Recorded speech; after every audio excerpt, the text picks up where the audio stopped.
Other than that, though, let's really just quickly dive into the Week 8 recap.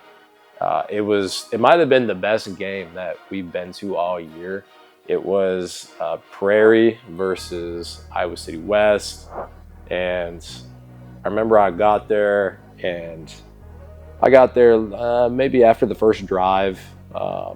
It's kind of funny because New Wave is so close to Prairie that when I'm walking out the door after my final session, when I'm walking out the door, I can hear the stadium from outside my building.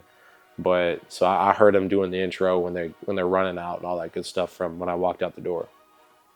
Anyway, Prairie ended up winning 45-31. It was a must-win game for them. A lot of playoff implications were on the line there.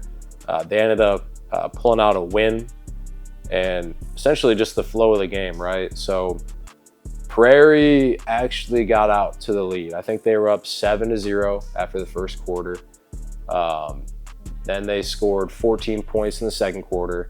However, West scored 21 points in the second quarter, and that was mainly contributed to big plays. I think they had 3 plays of like 40 plus yards that went for touchdowns, and they had a lot of busted coverages that they took advantage of right in the passing game.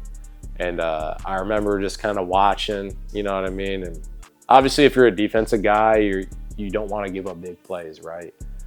So just kind of, interesting to see how they were able to bounce back and answer from that. And one of the ways that they did answer from those big plays was special teams.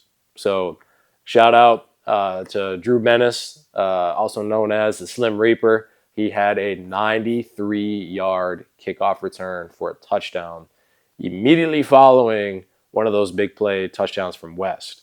And so it allowed the momentum to balance and not swing too far to the West side, right? So again, when you have those impact players that are able to do that for your team, it makes a huge difference. And that's why big time players make big time plays.